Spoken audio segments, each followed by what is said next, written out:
Hello, welcome back. So after truly overwhelming support for the last video, I thought I'd make another one. So here we are today. We're going to talk about how choosing the correct large language model for your use case can save you thousands. Now, in the rush to integrate language models into products and services and for use for internal efficiency, sometimes I see people are in a hurry just to implement the newest, the latest, the biggest model. And they just assume that this is going to be the best for their use case and to meet their customer needs. Now, what we're going to talk about today is how that isn't always the case. We'll bust the myth that bigger is always better. We'll look into how you benchmark and assess language models and how you can pick the best language model for your use case. So let's get into it. Let's talk Gen AI. So what do I mean by the myth, bigger is always better? Well, often the easy answer is just to pick the latest and greatest model and presume that the higher price tags and the larger model sizes equate to better performance. Models like OpenAI o1, which I looked at in the last video, quote huge numbers of parameters, advanced reasoning skills, recent knowledge cutoff dates, but it can come at a price, not just in terms of fees, but in terms of inefficiency for certain applications. So for example, they can be massively overkill for simple tasks. If your application involves generating basic responses or summarizing text or handling domain-specific information, tasks such as this, a smaller language model may be far more efficient doing at a significantly lower price. Bigger models can come with significantly larger latency. So when I looked at, in the previous video, OpenAI o1, it was something like 3 times the latency compared to GPT-4o. Now, in a customer-facing situation, like a chatbot, we can't afford 3 times the latency. This could be 30, 40 seconds at replying to a customer query, which is going to massively degrade customer satisfaction. I think thirdly, the thing that's probably less looked at over the last few years, but is going to be increasingly more rigorously scrutinized, is energy consumption. So the larger models demand far larger levels of energy consumption, higher storage costs, and as companies focus more on looking at level 1, 2, 3 emissions, just the marginally improved performance that you get from a larger language model maybe doesn't justify those exponential increases in emissions. I'll link below, there's a great article on the carbon footprint of LLMs if you'd like to read more. So let's take a real-world example of a customer-facing chatbot. It's going to respond to 5,000 customer queries a day. So that's pretty standard in an e-commerce website. And we're going to assume that there's 10 interactions with each session. So a customer sends 10 messages, get 10 responses from the chatbot. Now, typically when I've built these sort of chatbots, an input token, maybe about 2,500 input tokens, about 400 output tokens. Now that sounds vast, you're saying, why are we using 2,000 words in a prompt every time you pass it to the language model?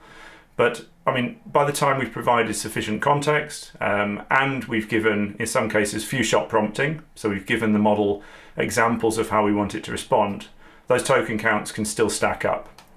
I'll bring up on the screen now what those costs might look like as you extrapolate them out over a week and over a year. So if we take 5,000 sessions a day, 2,500 input, 400 output tokens, and the costs of OpenAI o1 and adds up to about $3,000 a day, which is about $1.1 million a year. Now, if we compare that to GPT-4o, that cost comes down significantly to $82,000 for the year. At this point, we've really got to question whether a 1,300% increase in costs alongside potentially higher latency is really worth those extra advanced reasoning capabilities that we hear so much about. So choosing a large language model, and most expensive one, without a clear understanding of your actual needs can waste time, waste money, and be inefficient. So let's take a look at some of the standard methods for how language models are benchmarked and assessed, and then we'll go on to how you can do it specifically for your individual use case. So if we think of the general methods for evaluating large language model performance, there's 3 main ones. There's automated benchmarks, human-based assessments, and model-based assessments. Now, the automated benchmarks I find really interesting. They focus on testing the models against some really well-defined tasks or data sets to simulate real-world applications. So for example, testing how well a language model classifies spam versus non-spam emails, how it solves mathematical problems alongside measuring the costs and the latency. Now, evaluations consist of a collection of input samples with optional reference answers and metrics to compute scores, such as accuracy or F1 scores. Now, a great place to start with this is artificialanalysis.ai. They provide aggregated quality scores across a number of different tests, including GPQA, Math 500, and MMLU datasets. Now, there are a few downsides of automated testing. It's nearly impossible to confirm whether the language model has used any of the testing data as part of its training set. Now, if this happened, we'll achieve overfitting like we see in other machine learning techniques, where the model can perform exceptionally well on the benchmark, but that doesn't have the ability to generalize well, i.e. solve those same sort of questions that haven't been included in the training. Now, the GPQA test, which stands for Graduate Level Google Proof Q&A Benchmark, is quite interesting. So that's a set of questions that have been set by experts in biology, physics, maths, and chemistry. And the questions are intentionally designed to be high quality, but really difficult. But most importantly, the GP element of it is Google proof. So the idea here is that the answers to these questions are not generally available on the internet, which means they shouldn't have been included in testing, in training of the language models. Now, that said, if you look into this and look up the definition of Google proof, it's that 34% of humans cannot find the answers to these questions online within 30 minutes of trying. Now, I, for one, would bet my bottom dollar that that would mean that people who are training these large language models still have every opportunity to include it in the training data set.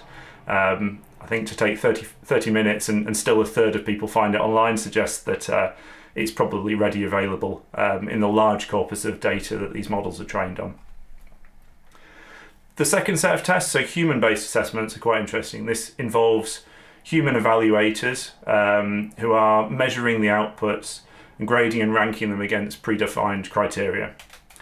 So this measures a wider variety set of tasks, but also things like the conversation flow and the writing quality and ability of the language models.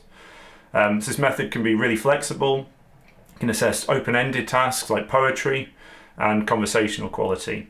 However, it can be really subjective and prone to bias. The third one is the model-assisted evaluations, which I find also really quite interesting.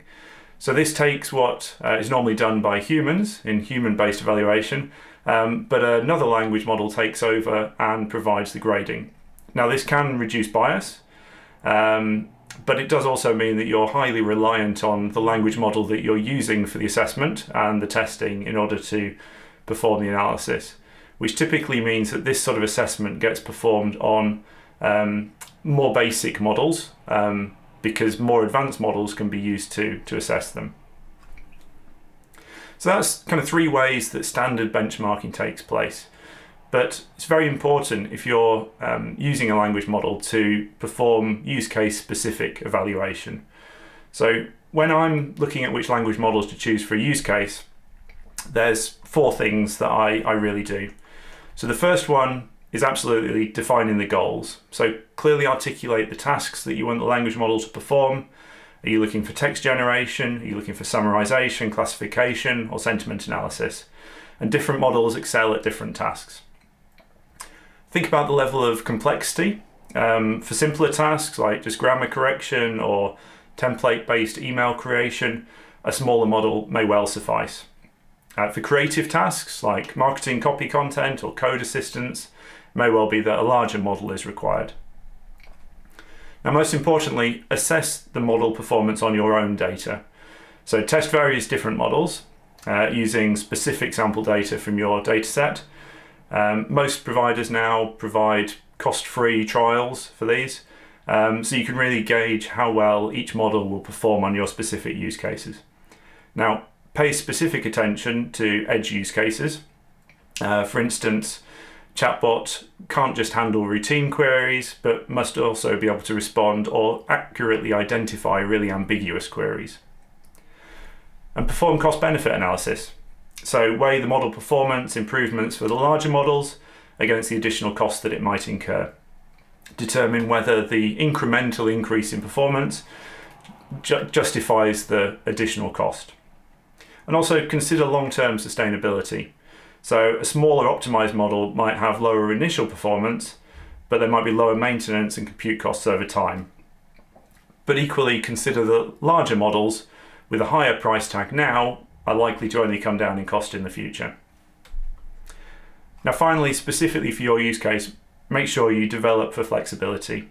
So factor in how well models integrate with the rest of your systems, and ensure that when you code, you have the ability to switch out those models for others in the future. Now things like LangChain allow for this to be done quite easily, but really just modern coding techniques of componentizing solutions means that it should be possible to easily switch from model to model as new ones become available or price points of existing ones change. Now there is one other option here, and that is fine-tuning a smaller language model. So this can be a pretty cost-effective alternative. There's probably a few different reasons for that. So you can get very tailored performance. Fine-tuning aligns the model's parameters with the nuance of your use case. It can sometimes outperform larger generic models, especially when we talk about domain-specific information and knowledge. There can be significantly lower costs. So whilst there are costs involved in fine-tuning and training, once those models are deployed, because the overall model parameter size is lower, the costs can be lower. Now do watch out for that, and we'll come into the example, but when you fine-tune OpenAI models, either through OpenAI or through Azure, the inference costs do stack up significantly over and above the base model. I guess that's because they have to host a new model on your behalf. Now there can be significantly faster inference times. Smaller models are typically much quicker to respond. It's crucial for applications requiring real-time interactions. There's reduced compute requirements. So what we spoke about earlier with the emissions, they can be significantly lower because power output or power requirements are significantly lower for smaller models. And as we mentioned, improved customer experience. So if you're using a smaller model with much more context and knowledge, domain-specific information, working at significantly lower inference speeds and lower latency, then the improvements in customer experience can be significant. So let's think about a specific use case where this fine-tuning approach might be suitable. So consider use a company, you need to use a language model, but you want very strict JSON output format for consumption in a downstream process. Now we see this all the time when it comes to batch processing of documents, for example, and you want it as part of an automation process where the output from the language model then goes into and gets used by subsequent downstream processes. Now a lot of the services nowadays allow for a JSON output, which is great, so you can force the models to produce output in JSON. But typically you're still providing the structure of the JSON that you want to output. And we do that through including it in the prompt. And we will also include few shot prompting. So we'll provide example questions and example outputs. And that's how you can really confirm and guarantee that you will get the correct JSON structure out of the model. Now that means that you're passing all of those examples every single time. We're increasing the context that's being sent off and the number of input tokens. So not only are we using a larger model, we're also sending it far more tokens, which cost more.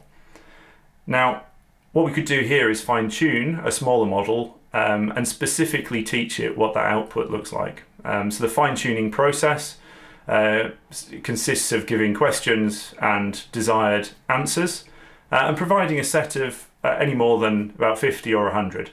And in doing so, the model will learn what good looks like, what the standard output should look like, and then the idea is that the fine-tuned model will provide that structure in the output going forwards. Now, going back to our previous example, we looked at the costs of OpenAI o1 versus GPT 4.0. Now, if we compare that to a GPT 3.5 Turbo fine-tuned model, yes, you can see the inference cost is higher. So we've gone up to $3 per million input tokens and $6 per million output tokens.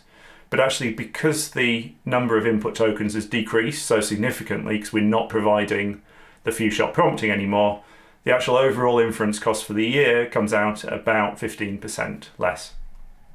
So what we talked about today is hopefully busting the myth that bigger isn't always better when it comes to language models. We've talked through some of the existing benchmarking that takes place for language models, but also how to look at how to choose the correct language model for your use case. And hopefully what you understand now is that blindly choosing the biggest and best model can cost significant amounts of money over the lifetime of an application. And that there's possibilities around fine-tuning of smaller language models that can be much more efficient and effective and potentially improve the customer experience. Now, if you'd like to learn more about fine-tuning or any of the topics that I've talked about now, please put some notes in the comments below and I can put together some tutorials that explain how to do that and what it looks like in real life. So that's all for now. Thanks for listening.